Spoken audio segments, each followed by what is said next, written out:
Agaciro ntikabitse mu byo utunze, oya. Agaciro ntikabitse mu nzu yawe ubamo cyangwa wubatse cyangwa ukodesha, oya. Agaciro kawe ntabwo kabitse mu modoka utwara cyangwa waguze cyangwa ugendamo, oya. Agaciro kawe ntabwo kabitse muri UPI yawe, oya. Agaciro kawe ntabwo kabitse ku mugore washatse cyangwa kuri fiance uzagushaka, oya.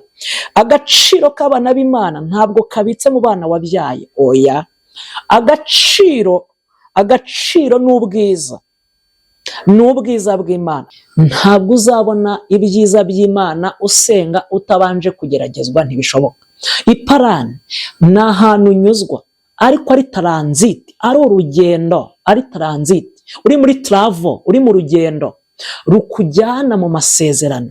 Nagira ngo nkubwire, ihanganire ibyo uri kunyuramo, ni inzira ikunyuza mu masezerano, ni ikiraro kikugeza ku cyicaro cy'iby'Imana yavuze. Beneda, hari igihe impambi gushirana, wahagurukanye. Ubu dufite abantu impamba zashiranye. Hari igihe impambi gushirana, hari igihe impamba ishira ikagushirana. Hima ni hora siri binifo. Uwo ni umwuka w'abatasi 10. Wirinde, wima agaciro, ubutega amatwi. Haleluya, Imana ishimwe. Ubwoba ni ofisi Satani akoreramo, ni biro Satani akoreramo. Ariko mwituze no mu munezero niho Imana ikorera. Haleluya, Imana ishimwe. Mana we, Imana ishimwe. Mwituze no mu munezero niho Imana ikorera. Imana ihimbazwe, ndumva mfashijwe. Mwituze no mu munezero niho Imana ivugira, ikorera, niho uvuganira n'Imana. Mwituze no mu munezero niho Imana igusanga. Satani akwereka iby'Imana itari yakora, aguhisha iby'Imana yakoze. Satani akakwereka iby'Imana itari yakora, bigatuma wiheba, ukabona nta kintu Imana yakumariye, bigatuma wamburira Imana ubushobozi n'ububasha. Kandi Imana igifite ubushobozi n'ububasha, bigatuma wamburira Imana ubushobozi n'ububasha n'amaboko, nk'uko Abisiraheli babivuze. Nyamara Imana igifite imbaraga n'amaboko no gukora no kurema. Imana ikikwitayeho, ikiri kumwe nawe, ikigendana nawe, ikibana nawe. Imana itugirire neza, itwambike imbaraga. Ariko umva, mwituze no mu munezero, mwituze no mu munezero niho Imana ikorera. Uzi uko bigenda? Imana ikwereka ibyo yakoze. Satani waguhisha iby'Imana yakoze, ariko Imana yo ikwereka ibyo yakoze, bigatuma uyigirira icyizere ko hari n'ibindi izakora, bigatuma ikwereka imbaraga yakoresheje mu byabanje, ukabona birakomeye, ugahita wizera ko n'ibisigaye Imana izabikora, ko bidakomeye ku Mana, ko byoroshye, kandi Imana ko izabisohoza, izarema n'ibishya birenze ibya mbere. Ngo ntibakigira ikibakingira. Icya mbere, utakurusha gusenga ntakagukange, utakurusha kwegera Imana ntakagukange, utakurusha gusirimba ntakagukange, utakurusha gusura imfubyi n'abapfakazi ntakagukange, utakurusha kwita ku bababaye ntakagukange. Ba maso. Abantu barunze amabuye yuko uzicwa n'inzara, ariko ntiwapfa wishwe n'inzara, kuko ubwiza bw'Uwiteka bwaraje buraguri pasore hera fora sidrai bwaniho zango nestai. Ubwiza basanze bugutwikiriye. Abantu barunze amabuye yo kugutererana kugira ngo bakureke, baraguhanahana, barakwihorera, ariko basanze ubwiza bw'Uwiteka bugutwikiriye. Abantu barunze amabuye yo kuguhima, baraguhima, barunze ayo mabuye y'agahimano, ariko babona Imana hari ibintu ikoze, kuko ubwiza bw'Uwiteka bwaragutwikiriye. Haleluya, Imana ishimwe. Ubu mureba, tugenda n'ubwiza bw'Uwiteka.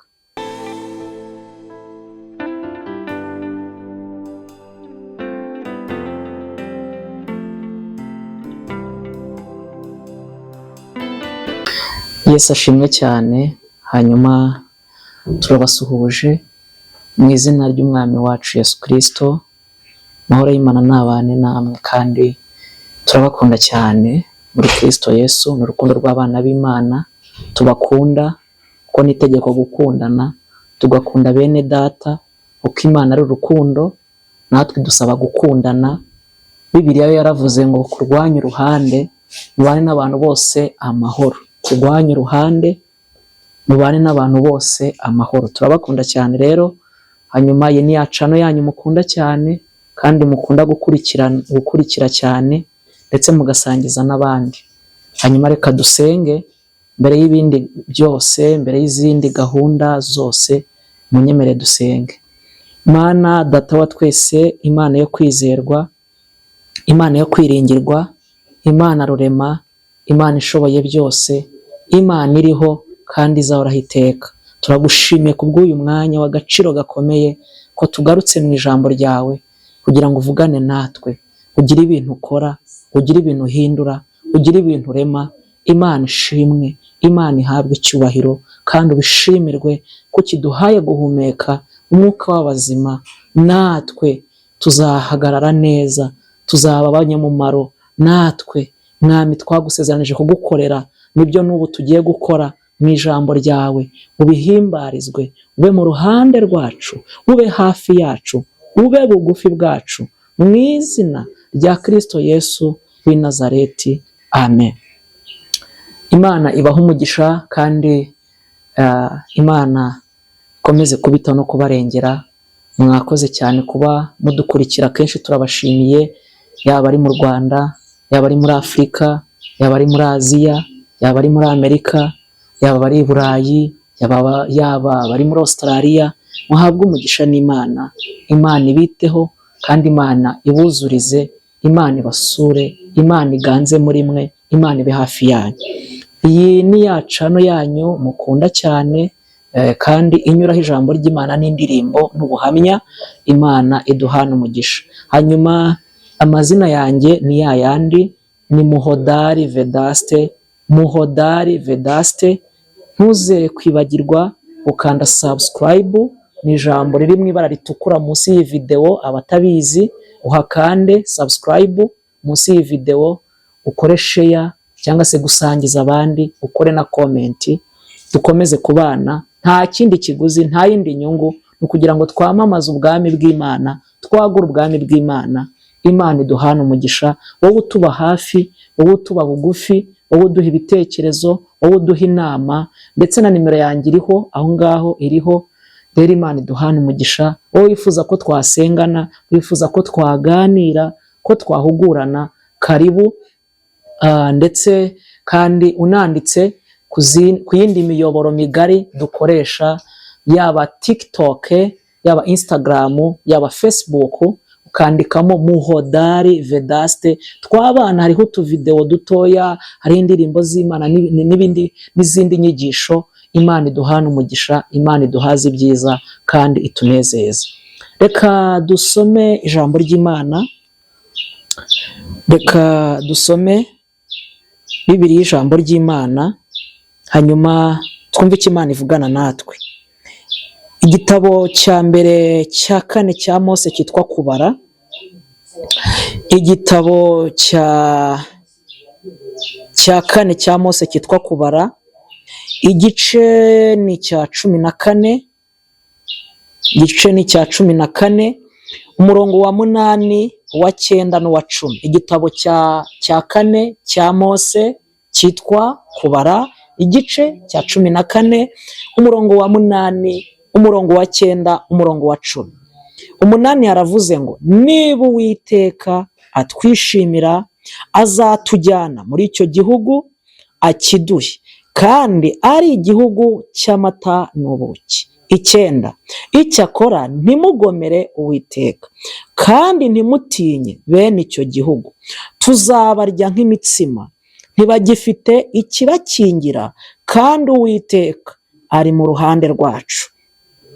10, iteraniro ryose ritegeka ko babicisha amabuye, maze ubwiza bw'Uwiteka bubonekera Abisiraheli bose buri mu ihema ry'ibonaniro. Reka dusubiremo igitabo cya kane cya Mose cyitwa Kubara, 14, igice cya 14, umurongo wa munani n'uwa cyenda n'uwa cumi. Umunani, niba Uwiteka atwishimira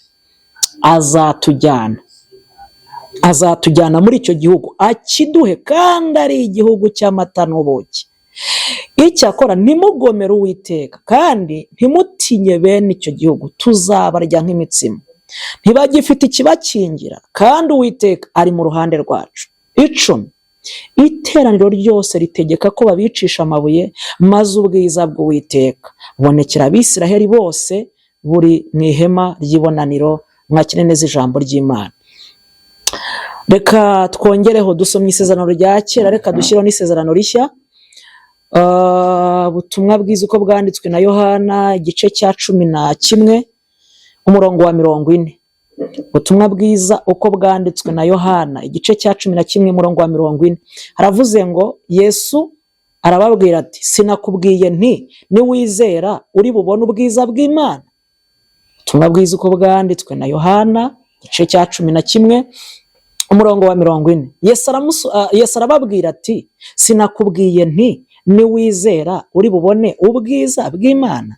Imana iduhana umugisha. Mu ntego y'ijambo tugiye kuganiraho ni intego ivuga ngo agaciro n'ubwiza bw'Imana. Agaciro n'ubwiza bw'Imana. Agaciro ntikabitse mu byo utunze, oya. Agaciro ntikabitse mu nzu yawe ubamo cyangwa wubatse cyangwa ukodesha, oya. Agaciro kawe ntabwo kabitse mu modoka utwara cyangwa waguze cyangwa ugendamo, oya. Agaciro kawe ntabwo kabitse muri UPI yawe, oya. Agaciro kawe ntabwo kabitse ku mugore washatse cyangwa kuri fiance uzagushaka, oya.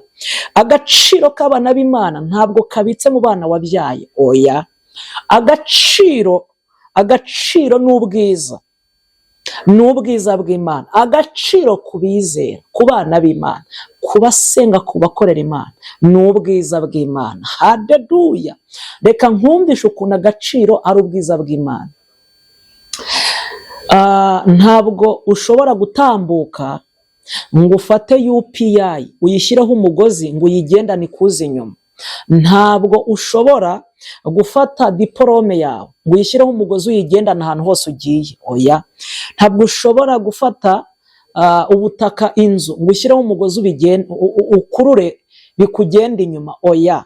Ariya ni amakuru ubitse, ugendana ubitse. N'ikimenyimenyi, ubutaka ku bantu batuye mu Rwanda bwitwa ubutaka ko ari ubukode, si ubwawe, ni inkodeshanyo. Inzu ni inkodeshanyo, ikibanza ni inkodeshanyo.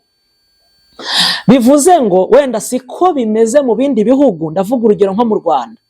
Bivuze ngo ibintu utunze ni amakuru y'ibyo utunze, ariko si ibintu wagendana ngo bikure bikugenda inyuma aho ugiye hose.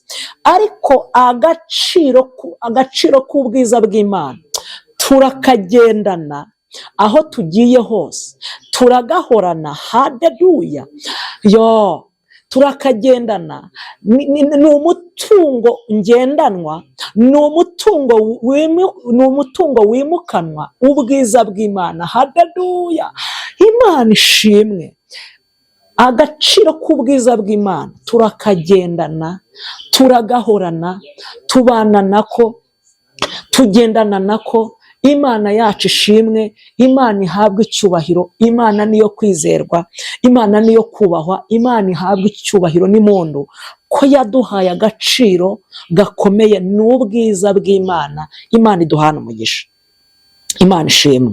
Aha, iri jambo, aya magambo dusomye byabereye he? Byabaye ryari? Byagenze gute kugira ngo aya magambo abeho?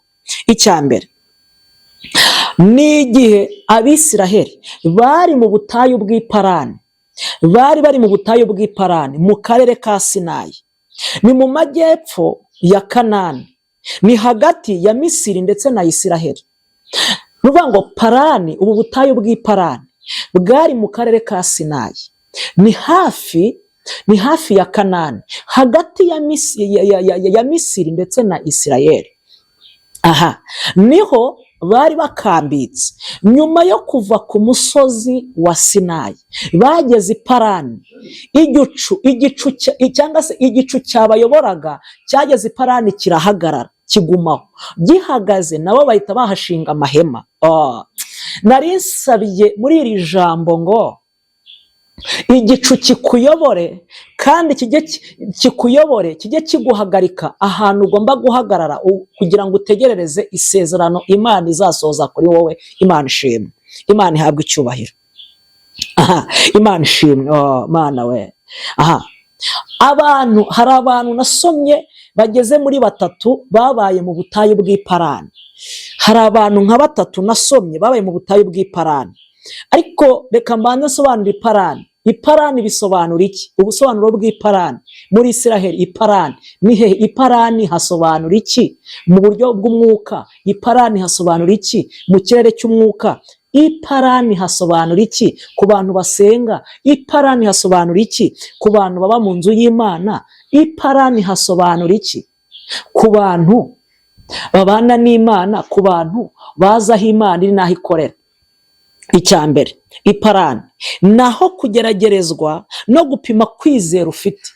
Hari abantu barimo bageragezwa ariko Imana ishaka kureba kwizera bafite, si uko ikwanga. Burya kugeragezwa kwacu ntabwo bingana n'urwango rw'Imana. Oya, kugeragezwa kwacu bingana n'urukundo Imana idukunda, kuko abikundira abagerageza. Imana ishimwe. Abantu Imana ikunda irabagerageza ibigira ngo ipime kwizera kwabo, kuko nyuma yo kugeragezwa Imana igize ikabitura ingororano zo kwihangana, zo kunesha, zo gutsinda. Imana ishimwe, Imana ihabwa icyubahiro. Iparani, igisobanuro cy'iparani, cy'ubutayu bw'iparani, naho kugeragerezwa. Urumva, reka mbabwire ishurirwa ngize ndimo mbabwira aya magambo. Mubona ko umwana kugira ngo azahabwe diplome agomba kugeragerezwa mu ishuri. Mwabonye ko umusirikare kugira ngo yambare ipeti, umusirikare usanzwe mu isi, kugira ngo ahabwe ranka, kugira ngo ahabwe ranka, bisaba ko agomba kugeragerezwa mu myitozo n'amasomo kugira ngo azahabwe ranka, yambare umwenda w'igihugu, yambare ikirangantego cy'igihugu. Ntabwo igihugu kimugerageza kimwanga, kirimo kiramukuramo undi muntu.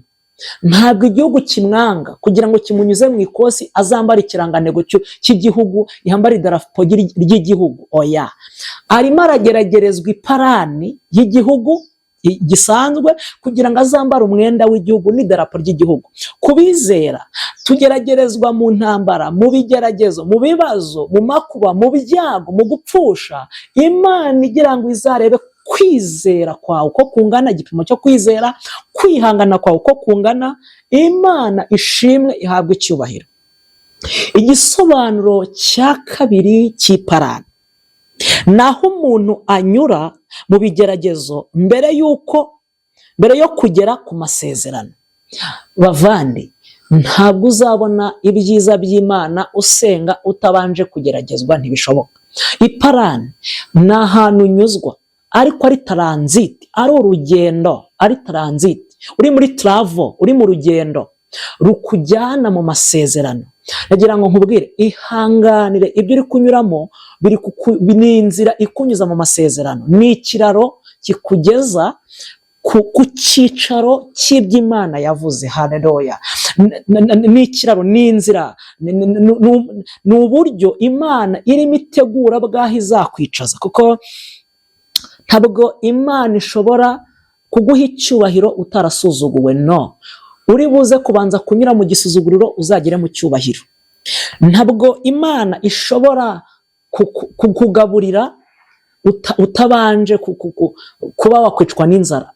Wambwira uti harabaye irya batarashonje, ariko ndi kukubwira abantu rusange benshi bagira ibintu banyuramo, yewe n'abadasenga, kugira ngo bagire ibyo bageraho.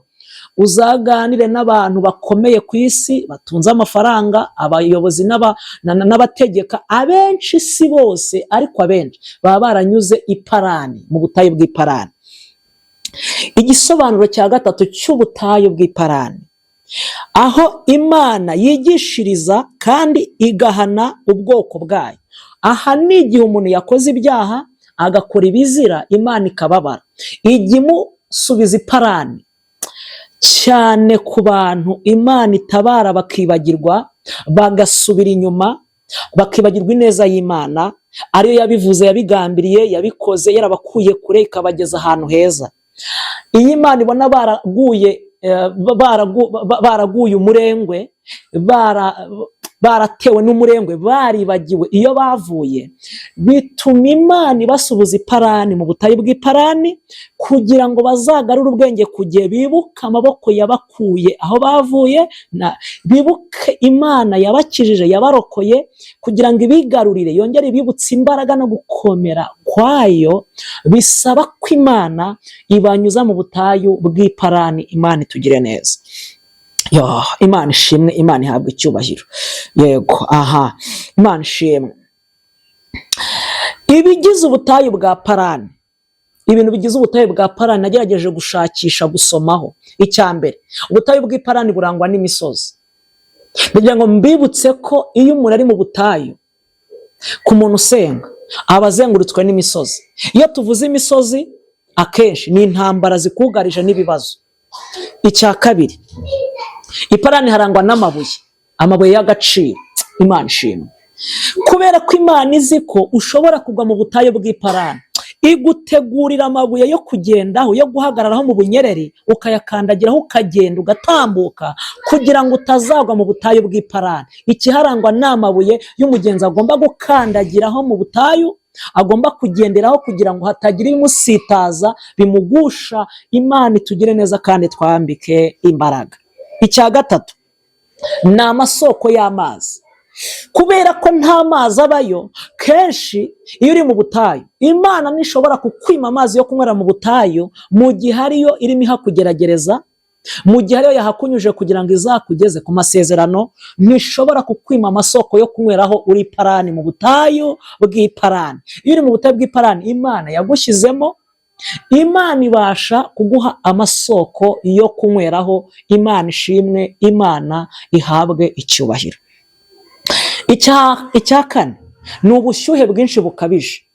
Bavandi, bene data munkurikiye, mu nyumva, dukunda kubana kenshi n'abandi bashya murimo muzi, nagira ngo nkubwire ngo mu butayu haba ubushyuhe bwinshi. Niba ari ikintu gikomeye, ni ubushyuhe, ni umuriro wo mu bigeragezo n'amakuba, kandi abasunika ubwo bushyuhe n'uwo muriro nabo baba ari benshi, baba bahari biteguye gusunika ubushyuhe n'umuriro, umuriro w'amagambo, umuriro Imana yasenze iri hehe, uri Imana niyo imuhannye. Igihe cyose yamaze asenga ko ntacyo byamumariye, ntacyo byamugejejeho, buriya ubundi akora ibiki? Abandi ko basenga bagasubizwa, we ntasubizwe. Ubwo ni ubushyuhe bw'iparani, ubwo ni ubushyuhe bwo mu butayu bw'iparani. Uhura nabwo ku rwego rukomeye cyane. Imana itugire neza kandi twambike imbaraga. Imana ishimwe, Imana ihabwe icyubahiro. Icya gatanu, ni inyamaswa zo mu butayu. Ubu reba, hari inyamaswa muntu, hari inyamaswa biribita ngo ni inyamaswa muntu ziba mu butayu. Inyamaswa muntu ziba mu butayu bw'ibyo duhura nabyo, ziba zihari, zidukoba, zitumwaza, zidushyiraho umurongo ntarengwa, zigushyiraho umurongo utazarenga, zigushyiraho iherezo ryawe ko ryarangiye bakanarishyiraho. Imana rero itugire neza. Hanyuma hari abantu batatu nabonye muri Bibiliya babaye mu butayu bw'iparani. Aba mbere ni Abisiraheli, ni nabo ndaza gutindaho cyane. Aba mbere ni Abisiraheli babaye mu butayu bw'iparani. Ni mu butayu bw'iparani bahageze nyuma yo kuva ku musozi wa Sinayi. Wabisanga mu Kubara 10:12. Umuntu wa kabiri wabaye mu butayu bw'iparani ni Ishimayeli ni umuhungu wa Aburahamu ndetse na Hagayi. Bamaze kumwirukana mu rugo, niho yabaye igihe kirekire, yarahabaye. Ni naho Imana yaje kumuhereza isoko, ngo yaguye umwuma agiye gupfa, impamba Aburahamu yabahaye y'amazi yabashiranye. Bene da, hari igihe impamba igushirana, hari igihe impamba igushirana wahagurukanye. Ubu dufite abantu impamba zashiranye. Hari igihe impamba igushirana, hari igihe impamba ishira ikagushirana, ukaza gutabarwa n'Imana, wenda gupfa umwuka, wenda guhera, umwuma wakwishe. Imana icyakora kuko itagire ku muntu wayo iteka ibihe byose, ukabona igufukuriye agasoko ko kunyweraho, nubwo yaba hari ibyo itarakora, ariko hari udusoko Imana yafukuye duke. Ubona iminsi iricumye, iminsi iragiye, iminsi irisunitse. Haleluya, Imana ishimwe. Ndafashijwe. Nubwo ukiri mu butayu bw'iparani, impamba ikaba yaragushiranye, kandi koko yaragushiranye. Impamba hari abantu benshi yashiranye bahagurukanye impamba ibatunga, ariko umva, Imana ntiyemeye ko upfira mu butayu bw'iparani. N'ubu iracyakundiye mu butayu, n'ubu hari ibitarasobanuka, hari ibyo ubona bitaragera ku rwego wifuza, hari ibyo ubona utarashyikira, ariko Imana ikuntumyeho muri iri jambo ngo nkubwire ngo nubwo hari ibyo itarakora, hari udusoko, hari agasoko yagiye ifukura.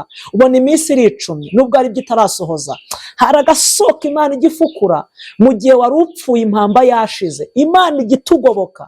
Ndahishuriwe bikomeye, Imana igitanga ingoboka yo kugoboka abantu bari mu butayu bw'iparani. Imana igitanga ingoboka.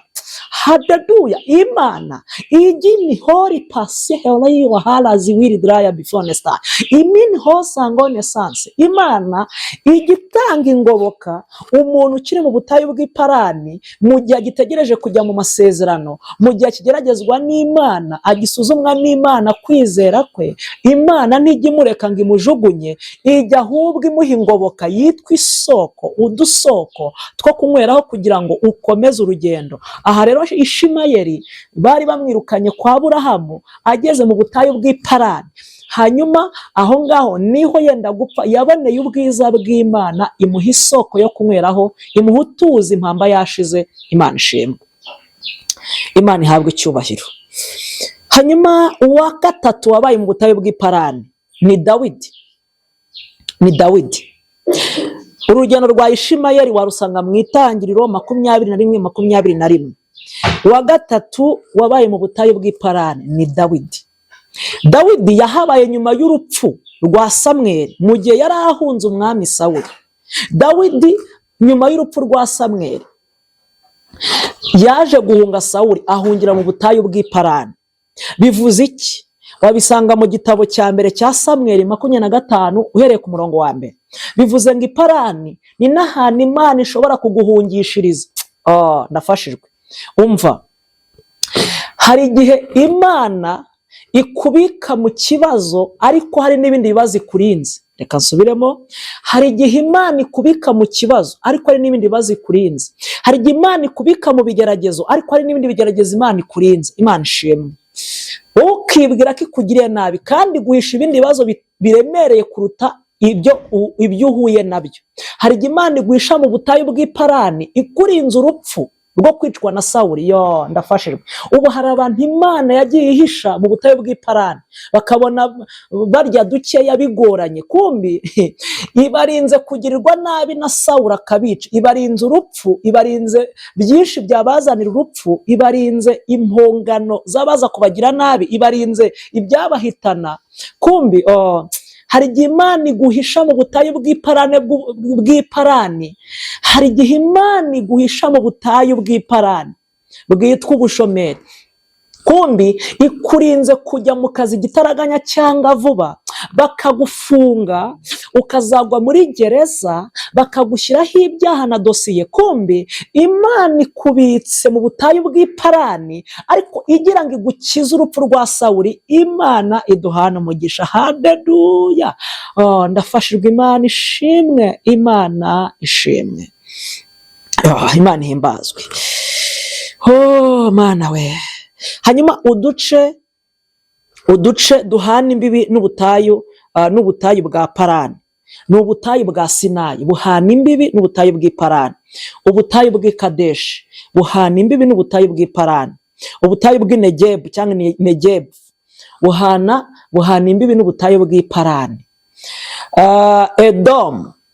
Edomu bihana imbibi n'ubutayu bw'iparani. Icya mbere ni ubutayu bwa Sinayi, icya kabiri ni Kadeshi Barineya cyangwa Kadeshi, aha gatatu ni Negebu, aha kane ni Edomu. Ni uduce duhana imbibi n'ubutayu bw'iparani. Imana iduhana umugisha. Imana ishimwe. Hanyuma bari muri ubu butayu nibwo Imana yasanze Mose, iramubwira ngo tegura abantu bajye gutata igihugu cy'i Kanani cy'amasezerano nzabajyanamo, ngo bategura abantu 12 b'abakuru bahagarariye imiryango 12 ya Isirayeli. Arabategura bajya gutata. Icya mbere, si byiza kugenda udafite amakuru y'aho ujya. Iyo ufite amakuru y'aho ujya, urugendo rurakorohera, ariko iyo udafite amakuru y'aho ujya, urugendo ruragukomerana. Imana ishimwe. Si byiza kugenda udafite amakuru y'ibyo ugiyemo, ariko iyo uyafite birakorohera. Nkwifurije gushaka amakuru y'ibyo ugiye gukora, n'ibyo urimo, n'ibyo uzabamo. Iyo ugiye mu bintu ufitiye amakuru, si wowe wiyobora, amakuru arakuyobora. Iyo ugiye mu bintu ufitiye amakuru, si wowe wiyobora, amakuru arakuyobora, arakoriyanta, aguha orientation, aguha orientation, aguha icyerekezo. Amakuru ufite aguha icyerekezo, imyitwarire, imico ndetse n'imyifatire. Imana itugire neza. Yohereza abakuru b'abatasi, abakuru bahagarariye Isirayeli, yohereza intumwa, yohereza abakuru 12 cyangwa abantu 12 bahagarariye imiryango 12. Buri muryango wose ufite umuntu uhagarariye. Uko imiryango ya Isirayeli yari 12 bataratatana, babatuma kujya gutata, ndetse bababwiye ngo bagende bazaza n'imbuto zaho, barebe ko ubutaka bwera, barebe ibyo Imana yavuze niba ari byo, bamenye amakuru y'i Kanani. Imana iduhana umugisha, Imana ishimwe, Imana ishimwe. Bagerayo, reka mvuge uduce banyuzemo, kuko batase iminsi 40. Batase cyangwa se bamazeyo iminsi 40, ni ukwezi n'iminsi 9 cyangwa 10, bitewe n'ukwezi iminsi kugira. Niba ari ukwezi kw'iminsi 30, ni ukwezi n'iminsi 10. Niba ari ukwezi kw'iminsi 31, ni ukwezi n'iminsi 9. Bamaze iminsi 40 barimo bashakisha amakuru i Kanani. Ahambere banyuze mu butayu bwa Zina, bafata agace ka Rehobu, bafata agace ka Negebu, basoreza ahitwa mu kibaya cyangwa mu gikombe cya Eshikori. Niho baturije. Hanyuma basanze y'amoko ageze muri 6. Amoko ageze muri 6, niyo nabashije kubona. Amoko ageze muri 6. Icya mbere basanze y'ubwoko bwa mbere, ubwoko bwa mbere ni Abanaki. Ndogo yangu, shuti yanjye, basanze y'icyitwa Umunaki i Kanani. Abanaki, naratangaye. Icya mbere, Abanaki bagiraga uburebure bwa metero hagati ya 7 n'10. Bagiraga uburebure buteye ubwoba ntarabona ku isi. Ku isi ubu umuntu wa mbere ufite uburebure ni nka metero 2 n'udusantimetero dukeya. Ntawe ufite 3 ku isi ndabona, nta n'uwo ndumva. Nta muntu ufite metero 3 ku isi, ntawe ubaho, ntawe ndumva, haba mu itangazamakuru, haba mu bihugu bitandukanye. Nibura umuremure ashobora kuba afite nka metero 2 n'udusantimetero. Ariko bagiraga metero hagati ya 7 n'10. Bumva ko bari barebana. Icya kabiri, iyo babaga bari ku rugamba, Abanaki iyo babaga bari ku rugamba, Abanaki babaga bafite ikote ripima ibiro 106. Ibiro 106 bambaye ikote bari ku rugamba. Gatatu, icumu babaga batwaye, bakoreshaga ku rugamba, ryapimaga ibiro 7 n'inusu. Noneho ibiro bapimaga ubunini, ibiro byabo, ibiro bapimaga ni ibiro 580. Ubwoko bwa kabiri ni Abaheti. Noneho rimwe ikintu cyabarangaga Abaheti, bagiraga ubupfumu. Bari abapfumu bemewe, bizwi neza ko ari abapfumu neza. Hanyuma icya kabiri, bagiraga isoko, bari isoko y'impagarara. Icya gatatu, bagiraga gutesha agaciro ubuhanuzi, Abaheti. Icya kane, bagiraga imiyoborere y'ubucuruzi, akako ni keza. Icya gatanu, gukoresha amafarashi n'amagare. Icya gatandatu, gukoresha intwaro z'ibyuma. Bari abahanga mu kurwanisha intwaro z'ibyuma. Ubwo ni inkota n'ingabo. Barwanishaga intwaro z'ibyuma, kuko ntabwo imbunda kera zabagaho, cyangwa se ngo abariho za burende. Oya, bije vuba. Ubwoko bwa gatatu ni Abameleki. Abameleki bari abahanga mu ntambara, kuko hari aho baje gutera Abisiraheli, babafata amateka, barabigabiza, tuzabibona. Kabiri, bagiraga ubugome, bari abagome. Abameleki bari abagome. Wibuke bafata Dawidi, bagiye kumwica, Dawidi arisarisha, hakizwa no kwisarisha. Gatatu, bagiraga icyitwa gutesha agaciro umuntu. Kane, bagiraga icyo bita ihohotera, guhohotera abandi. Gatanu, bagiraga inzangano, bagiraga gusebanya. N'ubu hari abantu bafite uyu mwuka w'Abameleki, barangwa n'intambara, aho basengera, aho babarizwa, aho bakorera, ntibajye batuza badateje intambara mu bandi, kuko bafite umwuka w'Abameleki. Bagira ubugome, bafite umwuka w'Abameleki. Dufite abantu batesha agaciro abandi, basebya abandi, baharabika abandi, bafite umwuka w'Abameleki. Abo ni abuzukuru b'Abameleki.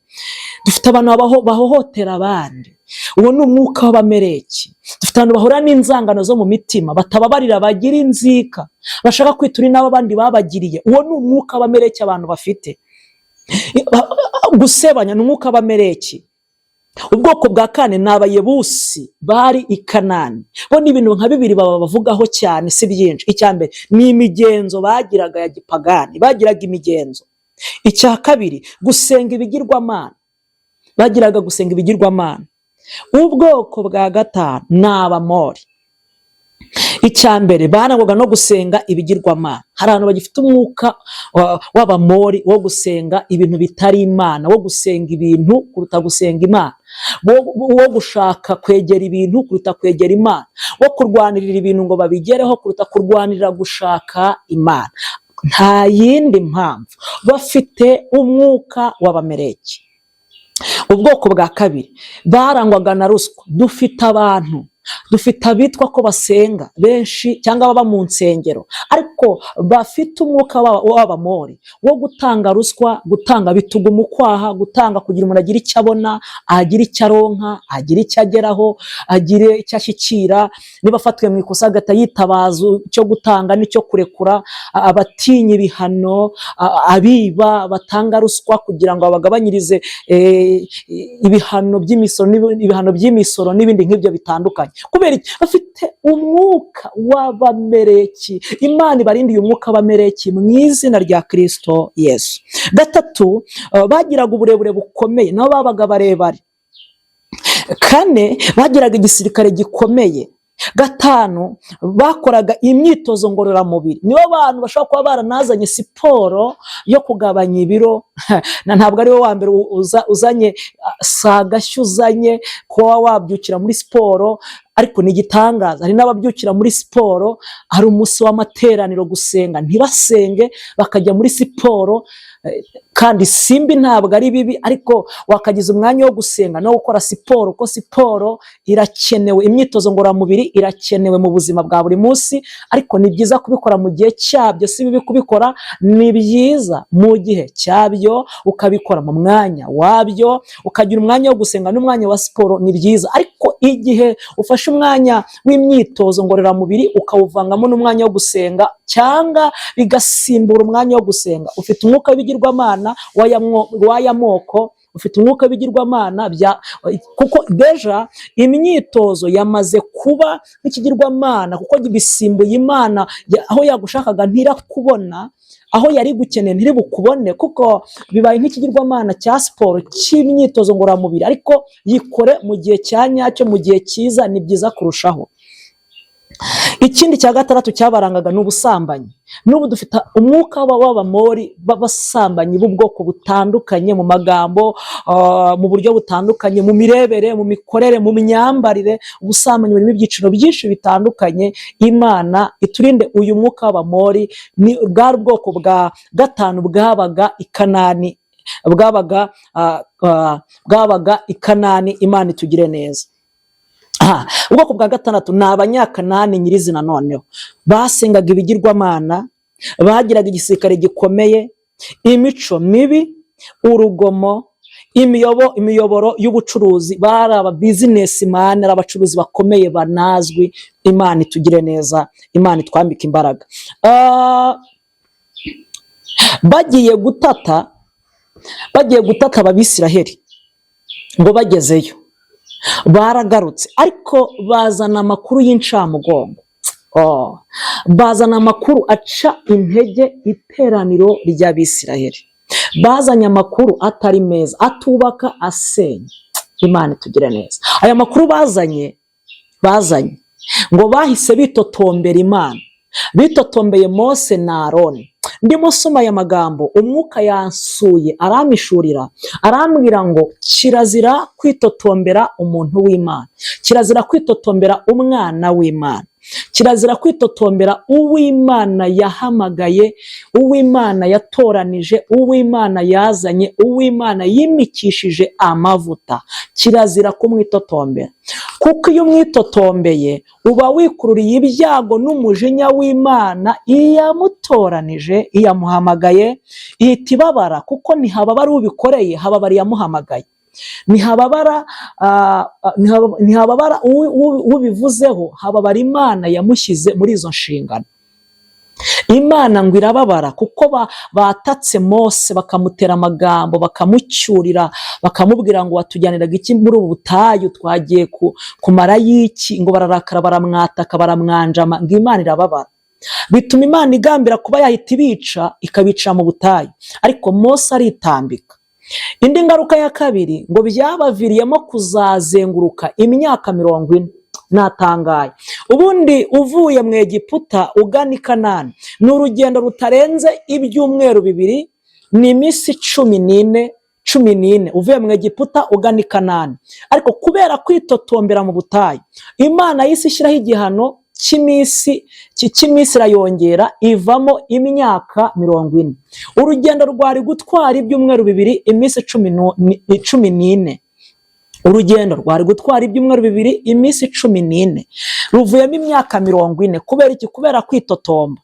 Biravuze ngo igihe wakwitotombera Imana, ukarakarira Imana, cyangwa se ukayituka, cyangwa ukayivugaho amagambo mabi, bishobora kugukururira ingaruka z'urugendo rwawe rurerure cyane rwo kugira ngo uzagere ku masezerano n'ibyo Imana yavuze, bitewe nawe n'ibyo utekereza, n'ibyo wavuze, n'ibyo watutse Imana, no kwivumbura kwawe ku Mana, kwivumbura kwawe kuyera, kwivumbura kwawe kuyakuremye, yaguhamagaye, yavuganye nawe. Byagutera urugendo rwari ruto rwawe ko rwaba rurerure ku mpamvu z'uko wivovoteye Imana.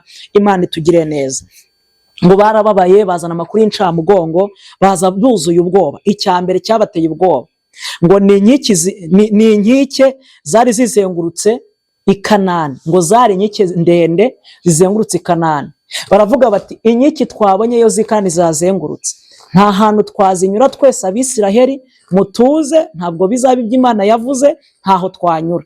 Icya kabiri, kubarusha amaboko. Baje babwira ngo baraturusha amaboko.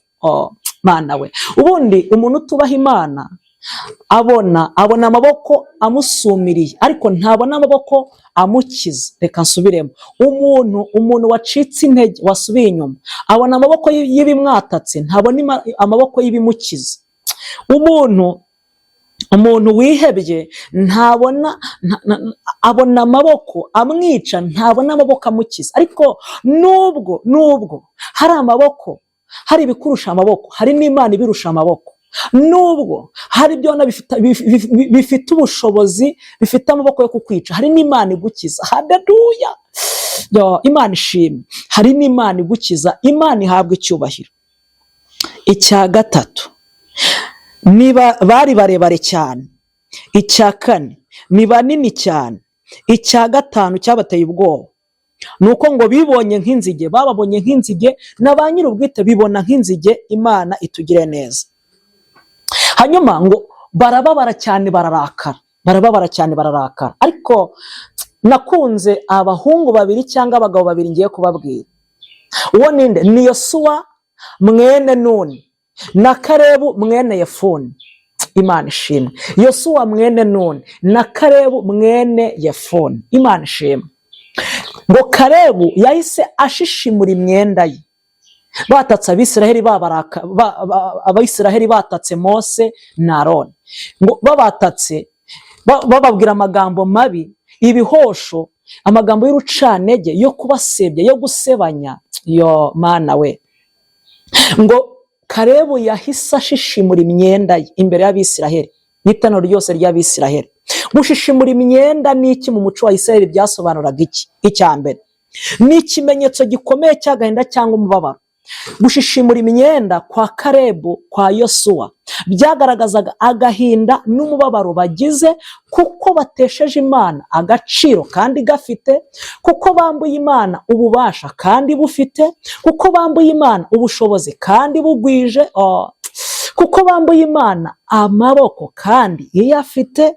Mana we, kuko babonye urupfu ntibabone nyuma y'urupfu ko hari ubuzima busimbura urupfu bari gupfa bageze i Kanani muri aya moko atandatu. Ngo arababara, ni ikimenyetso cy'umubabaro n'agahinda kenshi yari agize. Hari n'ubundi busobanuro bwinshi basobanura gushishimura imyenda k'umutambyi, kwabaga ari uguca bugufi, aciye bugufi apfukamye. Hari no gushishimura imyenda k'umutambyi, Bibiliya igaragaza ko kwabaga ari ugutuka Imana, nanone byakorwaga n'ubundi n'umutambyi mu bundi buryo, mu yindi nzira. Imana itugire neza. Yo, Imana itwiteho, iturengere kandi twambike imbaraga. Imana ishimwe. Bavandimwe, ngo bazanye amakuru y'incamugongo, batera hejuru Abisiraheli, bararira baraboroga, bararira baraboroga, baravuga ngo ese Mose yatujyaniraga iki gupfira muri ubu butayu? Mose yatujyaniraga iki gupfira muri ubu butayu? Ibyiza si uko twari kugwa mu Egiputa, abana bacu bakagwayo, ntitujye kuba iminyago, abana bacu ntibabe iminyago mu maboko y'abanzi bacu? Kweri baravuga ngo reka twishyireho umugaba utuyobora dusubire iyo twavuye. Yo mana we, mbega amakuru ababaje. Bene data bavandimwe, ibaze, baravuga ngo ikikuru nuko twapfa. Icya mbere, iki ni ikimenyetso cyo kwiyahura abakoze, nkuko nawe ujya wiyahura ukumva uhaza ubuzima. Wikwigirira nabi ngo wiyahure, kuko Imana iragukunda, irakuzirikana. Wikwigirira nabi ngo wiyahure, kuko kubaho kwawe ntabwo ari impanuka, kubaho kwawe ntabwo byatunguye Imana, ahubwo Imana irabizi. Ibikugoye byose, ubuzima bwose waba urimo, inzira zose waba unyuramo, wikwiyahura, wikwigirira nabi, wikwihemukira. Imana iragukunda, irakuzi, irakuzirikana. Niyo mpamvu inda z'abandi zavuyemo iyawe irasigara. Niyo mpamvu abandi mwabyirukanye bapfuye ukaba ukiriho. Niyo mpamvu abo mwakoranye bapfuye ukaba ugihagaze. Niyo mpamvu abo mwatangiranye urugendo babivuyemo iby'agakiza ukaba ukibirimo. Niyo mpamvu urungano rwawe ntarwo ukireba, barushyinguye. Nta yindi mpamvu. Ni ukubera ko, haleluya, ni ukubera ko Imana igihari. Wikwihemukira ngo wiyahure.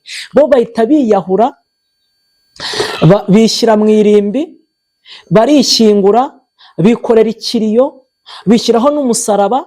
Kandi Imana igihari, bagihumeka, yabahaye ubuzima igihari, ikibitayeho, ikibareba. Yo, mbega amakuru ababaje, mbega Abisiraheli. Ntugakora amakosa yo gusubira inyuma ngo ukumbure ibya kera wahozemo, kuko nta nyungu byari birimo. Hari huzuyemo ingaruka gusa. Imana itugire neza. Hari huzuyemo ingaruka gusa. Imana itwambike imbaraga, Imana iturengere, Imana itwubake, Imana iturengere, nta mpamvu. Ikindi, bategura kwishyiraho umugaba wo gusubira inyuma. Nyamara ntabwo ari byiza, ntabwo ari byo. Nta mpamvu zo gutakaza kuyoborwa n'Imana ukajya gushaka kugira ngo wiyobore, nta kintu byakugezaho. Hanyuma nibwo Kalebu na Yosuwa bavuze aya magambo ngiye kuvuga. Baravuze bati, ariko niba Uwiteka atwishimira, azatujyana muri iki gihugu, akiduhe ari igihugu cy'amata n'ubuki. Icya mbere, ntimugomere Uwiteka kandi ntimutinye bene iki gihugu, tuzabarya nk'imitsima. Ntibagifite ikibakingira, kandi Uwiteka ari mu ruhande rwacu. Imana ishimwe. Basoza ku ijambo twasomye rivuga ngo iteraniro ryose ry'Abisiraheli ngo ritera hejuru, rirasakuza, ngo bashaka kubicisha amabuye bica Kalebu na Yosuwa, ariko ubwiza bw'Uwiteka burabatwikira. Ndafashijwe. Aba bagabo babiri bazanye amakuru atandukanye n'ay'abandi bazanye. Icya mbere, nyuma y'inkuru zose wumva ziguca intege, hari indi nkuru nziza ugiye kumva. Icya kabiri, nyuma y'amajwi yose wumva gusakuriza mu matwi, hari irindi jwi rije ry'ihumure rikubwira ngo komeza urugendo. Iyo atangiranye nawe, haleluya, haleluya, haleluya, haleluya. Umva ijwi rivuganye nawe mu ijambo, riravuga ngo iyo atangiranye nawe urugendo, iracyari kumwe nawe, iracyakomezanyije nawe. Komeza urugendo, ntabwo yakureka. Imana ishimwe. Isomo rya gatatu, nyuma y'urusaku rwinshi hari ijwi ry'ihumure. Nyuma y'akavuyo n'akajagari kenshi wari ufite mu mutwe no mu bwonko no mu bitekerezo, nyuma y'akavuyo n'akajagari kenshi kari kakugarije kakuzengurutse, Imana izanye ijambo ry'ihumure. Imana ishimwe. Imana ihabwa icyubahiro. Haleluya. Imana ishimwe. Nibyo, hari amajwi yaje aduca intege atubwira ko tutazagerayo. Nimuhumure, ndabahumurije, tuzagerayo. Ikibitwereka nuko hari abatubanjirijeyo. Ndafashijwe. Hari amajwi atubwira ko Imana itazaza, izaza, kuko dufite ibimenyetso by'uko hari abandi yagezeho. Imana ishimwe. Hari amajwi y'urucanege y'aba batasi, y'uyu mwuka w'abatasi 10 aza akakubwira ngo Imana yaragutaye. Jya uyabwira ngo no, ntabwo Imana yantaye, kubera ko hari n'abandi yarutse kwitaho. Haleluya. Imana ishimwe. Yo, ndafashijwe. Imana ihimbazwe. Nibyo, hari amajwi aherutse kuza arakubwira ngo ntabwo uzakora ubukwe. Uyu ni umwuka w'abatasi 10, nta makuru meza bagira. Yo, yabwire ngo no, ubukwe nzabukora kuko hari n'abandi yarutse kubukorera. Haleluya. Imana ishimwe. Nibyo, hari amajwi aherutse kukubwira ko utazatera imbere, uzapfa ntacyo wimariye. Yo, nibyo, yego, yasubize ngo mwayobye, kubera ko hari abaherutse kugira icyo agezaho, nanjye azakingezaho kandi azangeza ku byiza. Uwo ni umwuka w'abatasi 10. Haleluya. Imana ishimwe. Haleluya. Nibyo, hari amajwi aherutse kukubwira ko utazikamira n'ay'imbwa. Yasubize ngo nibyo ibyo muvuze, kuko Imana yanjye nizeye nkorera nubashye. Ntabwo uwayubashye akama imbwa, akama inka, akanywa amata meza y'ikivuguto, amata y'umwuka adafunguye. Haleluya. Hima ni horita hora siri binifo. Uwo ni umwuka w'abatasi 10. Wirinde, wima agaciro, ubutega amatwi. Haleluya. Imana ishimwe. Yo, Imana ihimbazwe. Nibyo, hari umwuka uherutse kukubwira ko utaziga. Yo, wubwira uti muceceke, mwa mwuka w'abatasi mwe, n'ubu uracyagusanga, n'ubu wagiye unagusanga. Ubwira ngo nimuceceke. Iyigishije abandi batsindwa, nanjye izanyigisha nzatsinda. Haleluya. Yo, haleluya. Imana ishimwe. Imana ishimwe. Nibyo koko, hari umwuka wakubwiye ko utazacuruza. Ubwire ngo oya, murekeraho, kuko Imana nizeye. Uwo ni umwuka w'abatasi 10, umwuka ugenzwa n'amajwi mabi. Ubwire ngo muceceke, kuko Imana itanga igishoro. Hari abo iherutse guha igishoro. Haleluya. hari abiriho ritawera fora siriwiri, hari abiherutse guha igishoro. Uwo ni umwuka w'abatasi 10. Imana iwukurinde, kuko n'ubu uracyatwataka. Umwuka w'abatasi 10 uracyatugeraho, uduca intege, udusubiza inyuma. Yo, Nibyo koko hari umwuka uherutse kukubwira ko uzagwa ukava mu byizerwa ukava mu gakiza, ujya unagusanga mu mutima cyangwa mu nzozi, cyangwa se ukagira ubwoba bwo kuzagwa. Ubwire ngo ubwire ngo wa mwuka w'abatasi 10 mumveho, simbumva simbashaka, ahubwo Imana yanjye niringiye izandindira mu gakiza kayo, kuko Bibiliya yaravuze ngo umukiranutsi naho yagwa ntabwo azarambarara, kubera ko imurinda mubereye maso. Imana ishimwe, Imana ihabwe icyubahiro. Bwira uwo mwuka w'abatasi ngo mva inyuma, mva iruhande, mva mu matwi, mva inyuma yanjye, mvira mu muryango, mvira mu bana banjye, mvira ku mutware, mvira aho mvuka, mvira aho nashatse. Bwira uwo mwuka w'abatasi 10, umwuka mubi w'amajwi mabi ngo ndakwiyamye, ndagucecekesheje, mva inyuma, agenda mu izina rya Kristo Yesu w'i Nazareti. Haleluya! Hayiwe Imana ibarinde umwuka w'abatasi 10. Aba bagabo babiri baravuga ngo niba Uwiteka atwishimira, Imana ishimwe, niba Uwiteka atwishimira, niba Uwiteka atwishimira. Mbega ya magambo arandyohanye. Imana ishimwe. Icyambere, ibyo dusabwa kugira ngo tuneshe ibyo abandi bananiwe, ibyo dusabwa kugira ngo tuneshe ibyo abandi bananiwe, icyambere ni ukwishimirwa n'Imana.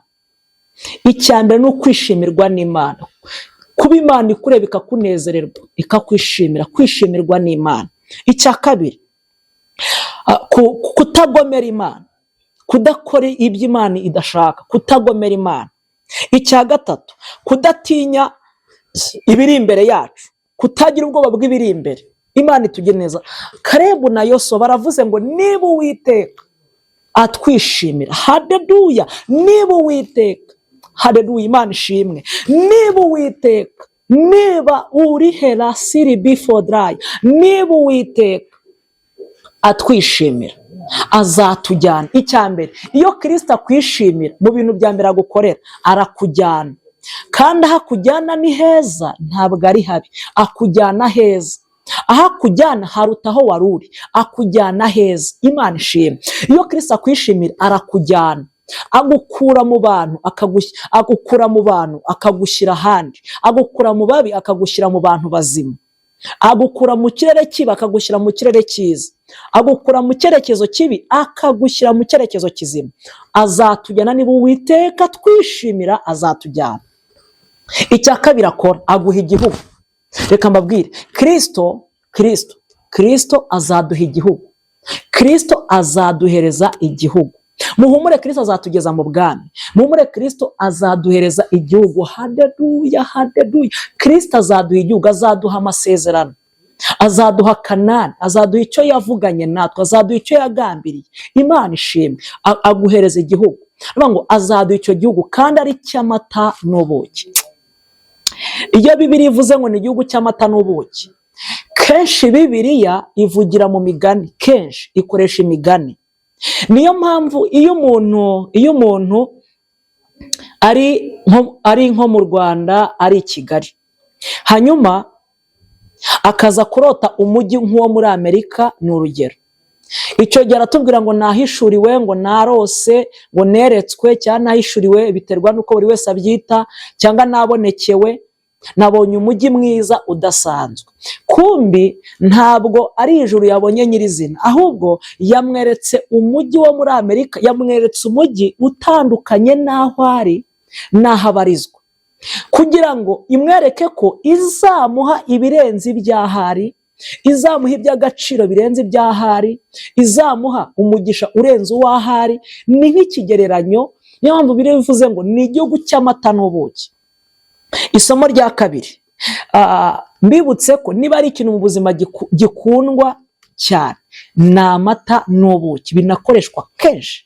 Bivuze ngo ni uburyohe bazakura mu masezerano y'i Kanani, ni uburyohe bazahererwa mu gihugu cy'i Kanani, ni uburyohe. Mu yandi magambo biravuze ngo ni ibizabibagiza imvune zo mu butayu bazahasanga, ni ibizabibagiza.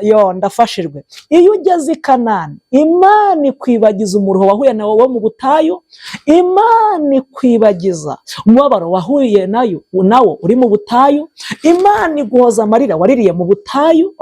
Haleluya. Imana ikwibagiza umuruho wo mu butayu, Imana ikwibagiza ubushyuhe bwo mu butayu. Mana we, Imana ikwibagiza inzara yo mu butayu. Iyo wageze i Kanani, ni igishushanyo cy'ibyiza Imana iguha. Iyo uvuye mu butayu ugeze mu masezerano, bikwibagiza ibyo wanyuzemo n'ibyo waciyemo. Hamwe utubwira ushima Imana ngo nigeze nasonza, nigeze nambara ubusa kumundeba, nigeze nakwicwa n'inzara, nigeze nababara, nigeze narira, nigeze bana, nigeze nabura ababyeyi. Urumva ni ibintu urimo utubwira nk'amateka, kuko i Kanani hakwibagije imvune zo mu butayu, i Kanani hakwibagije umuruho n'amarira byo mu butayu, byakwibagije umubabaro wo mu butayu. Imana hashimwe Yesu, ujye utwibagiza imibabaro n'agahinda byo mu butayu, n'izuba n'ubushyuhe n'intambara n'inzara. Wirinde kugira ubwoba, ntugire ubwoba, ntutinye. Ubwoba ni ofisi Satani akoreramo, ni biro Satani akoreramo. Ariko mwituze no mu munezero niho Imana ikorera. Haleluya.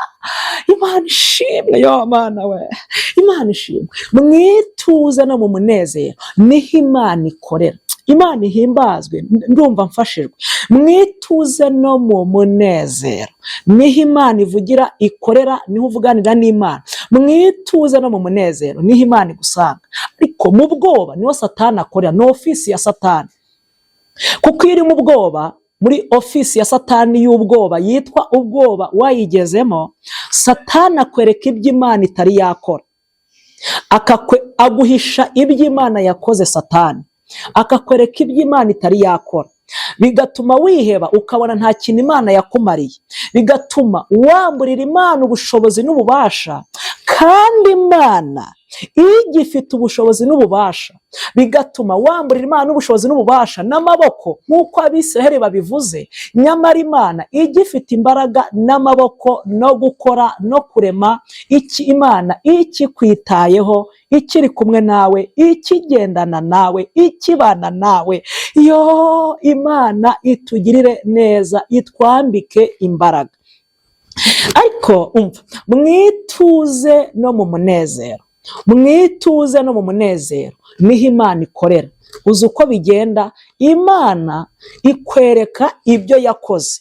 Satani waguhisha ibyo Imana yakoze, ariko Imana yo ikwereka ibyo yakoze, bigatuma uyigirira icyizere ko hari n'ibindi izakora, bigatuma ikwereka imbaraga yakoresheje mu byabanje, ukabona birakomeye, ugahita wizera ko n'ibisigaye Imana izabikora, ko bidakomeye ku Mana, ko byoroshye, kandi Imana ko izabisohoza, izarema n'ibishya birenze ibya mbere, iby'ahashize. Haleluya. Ugahita ubona ubushobozi n'imbaraga z'Imana n'ububasha bw'Imana, ukongera ukagira icyizere, ugakomeza kwizera, kuko Imana ni inyembaraga, ni inyabushobozi. Ngo ntimutinye bene icyo gihugu, tuzabarya nk'imitsima.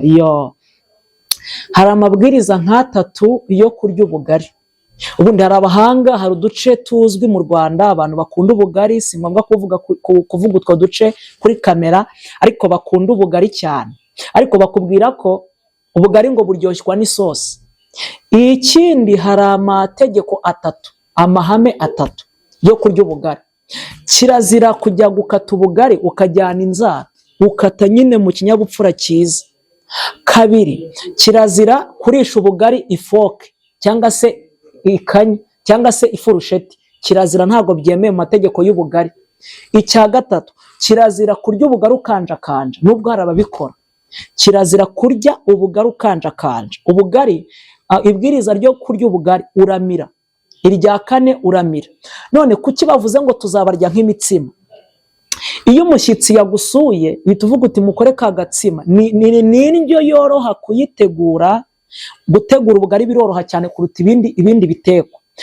Ukababwira ngo kubera umushyitsi yaje mukore ka gatsima umushyitsi agenda ariye. Biravuze ngo ni ikimenyetso Kalebu na Yosuwa bagaragaje ko mu ntambara zizaborohera. Iyo niyo ya mbere, kubera ko Uwiteka ayirimo. Yo, ndafashirwe, haleluya! Kubera ko iyo ntambara Uwiteka ayirimo, niyo ntambara izoroha, kuko hazarwana Uwiteka, ntihazarwana bo. Haleluya!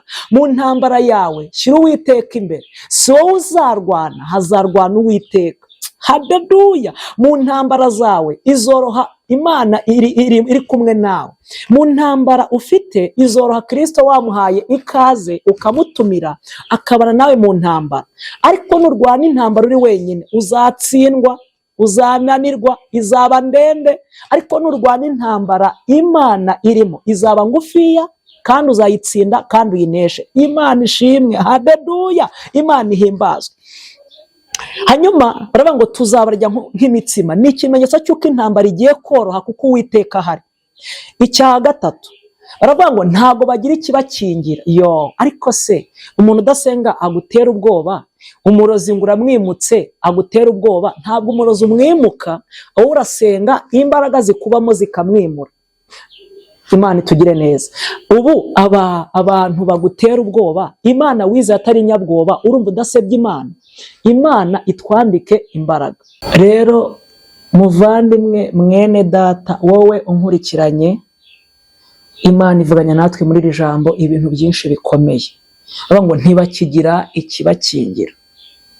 Icya mbere, utakurusha gusenga ntakagukange, utakurusha kwegera Imana ntakagukange, utakurusha gusirimba ntakagukange, utakurusha gusura imfubyi n'abapfakazi ntakagukange, utakurusha kwita ku bababaye ntakagukange. Bamaso, bamaso, bamaso, ntagutera ubwoba, kuko ntago bafite ikibakingira. Abanaki, Abamori, Abaheti, Abayebusi, Abanyakanani ntibafite ikibakingira habe namba. Ikidafite ikibakingira ntikikagutera ubwoba ngo kiguhangayikishe, kuko turi kumwe n'Imana y'inyamaboko, Imana ishoboye, Imana iriho, izahoraho iteka ryose. Imana ishimwe. Ikindi ngo Uwiteka ari mu ruhande rwacu. Ubwo Uwiteka ari mu ruhande rw'intambara zawe, humura, ugiye kubona intsinzi. Ubwo Uwiteka ari mu ruhande rwawe, umubisha wacu ntawe, kububaha Imana. Ubwo Uwiteka ari mu ruhande rwawe, tuzanesha, tuzatsinda ibyadutsindaga. Imana ishimwe, Imana ihabwe icyubahiro. Hanyuma ngo bamaze kuvuga ayo magambo, Abisiraheli bose ikintu bakoze, ngo bahise bazibiranwa n'uburakari, bararakara batera hejuru. Ngo yewe, ngo bahita bafata amabuye kugira ngo bayatere Kalebu na Yosuwa. Ibaze nawe, abantu bazanye inkuru nziza bagiye kubatera amabuye.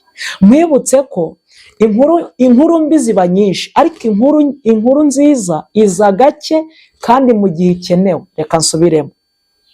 Inkuru nziza Imana ikuzaniye ije mu gihe gikenewe wari uyikeneye. Inkuru nziza iza mu gihe cyari gikenewe, wacitse intege, wananiwe, wasubiye inyuma, wibaza icyo umaze, wibaza icyo ubereyeho, wibaza ubuzima urimo, wibaza iherezo ryabwo. Nibwo haza inkuru nziza ikubaka, igusubizamo imbaraga mu rugendo. Imana ishimwe. Imana iguhaye inkuru nziza mu matwi yawe itandukanye n'izindi nkuru wumvaga. Hari amakuru Imana igukuyeho mabi, iguhaye kumva inkuru nziza. Imana ishimwe. Hari uzanye inkuru nziza y'ibirenge bije iwawe, akuzaniye inkuru y'amahoro, azanye inkuru y'ibyishimo. Imana ishimwe. Haleluya! Imana ihabwe icyubahiro. Bene data, muvandimwe, hanyuma ngo bagiye kubatera amabuye, ariko ubwiza bw'Uwiteka buraza burabatwikira.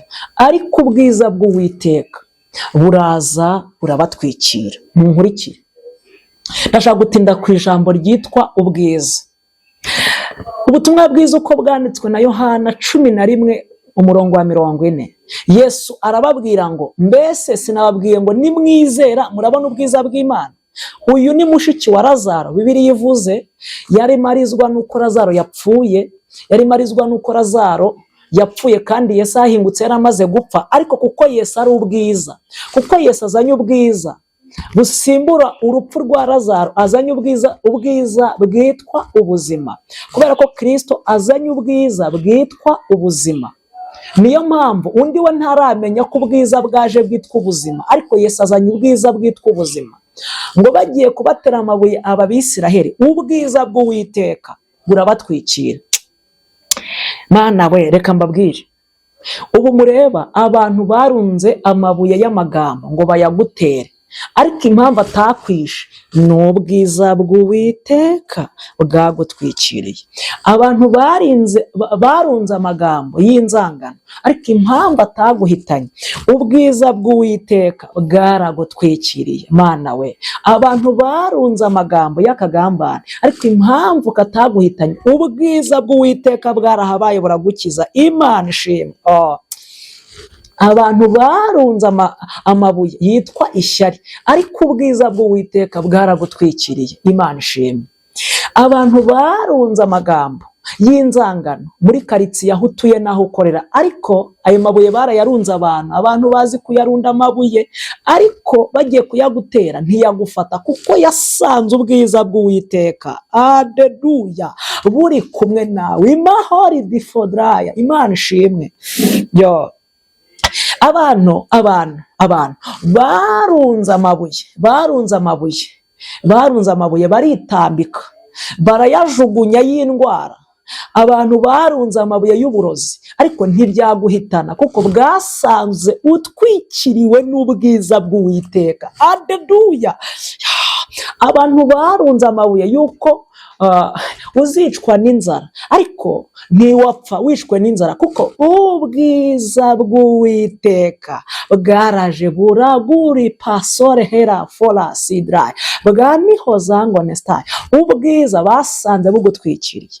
Abantu barunze amabuye yo kugutererana kugira ngo bakureke, baraguhanahana, barakwihorera, ariko basanze ubwiza bw'Uwiteka bugutwikiriye.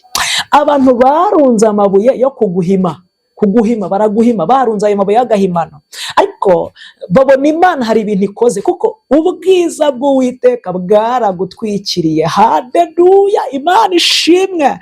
Ubu mureba, tugenda n'ubwiza bw'Uwiteka, tugenda n'ubwiza bw'Uwiteka, tugenda n'ubwiza bw'Uwiteka. Intego y'ijambo iravuga ngo agaciro kacu ni ubwiza bw'Uwiteka. Agaciro kacu ntikabitse mu byo dutunze, kabitse mu bwiza bw'Uwiteka. Imana iduhana umugisha. N'aya magambo Imana yari yampaye kugira ngo tuganireho. Ubusobanuro Imana yari impaye ni ubu ngubu. Hanyuma mbasabiye umugisha, kandi ko mutuba hafi, haba ibitekerezo n'inama. Ntuze kwibagirwa gukanda subscribe. Ni ijambo riri munsi y'iyi video. Subscribe ni ijambo riri mu ibara ritukura munsi ya video, uhakande. No ku ijambo ryitwa all, na ra ndende ebyiri mu Kinyarwanda. Ukore na share na comment. Usharinga, share no gusangiza n'abandi. Hanyuma kandi dukomeze kubana mu bihe byiza by'ijambo ry'Imana n'indirimbo n'ubuhamya. Imana iduhana umugisha, kandi Imana iduhaza ibyiza. Ndabakunda cyane muri Kristo Yesu. Hanyuma reka dusenge. Imana ibagire neza, mukomeze kwaguka no guhishurirwa byinshi ku ijambo ry'Imana. Imbuto y'ijambo ikomeze igwire muri wowe, wakira ubuhanuzi buri muri iri jambo. Imana ikugire neza. Mana, turagushimiye, tugushimiye ko wera kandi ukabukiranuka, wambaye ubwiza no gukomera n'icyubahiro. Nta yindi Mana imeze nkawe, nta wundi uteye neza nkawe, nta wundi ukora nk'ibyo ukora. Urakoze kuko uri Uwiteka, ari ryo zina ryawe. Uri umurengezi, uri umutabazi, uhambaye, uri hejuru ya byose. Ubu bwiza bwawe nibubane natwe, ubu bwiza bwawe nibugendane natwe, ubu bwiza bwawe nibubane buri muntu wese unyumva n'unkurikiye wese, n'uwumvishe iri jambo ry'Imana, n'abo tubana umunsi ku munsi. Nibahure n'ubwiza bwawe. Ubu bwiza bwawe nibutubeho, ubwiza bwawe nibutugaragareho, kandi ugiye kubungabunga ubwiza twahawe, kugira ngo butaducika, butadupfira ubusa. urakoze kuri Imana yumvishe gusenga no kwinginga kwacu. Iri jambo rikiza abantu, haba ibyaha, haba imitima ikomeretse, haba uwihebye n'uwiganyira n'urira, rimubere ihumure rimukiza. Urakoze kuri Imana yo kwizerwa, mu izina rya Kristo Yesu w'i Nazareti, amen. Bye bye, murakoze cyane. Imana ibahereze umugisha.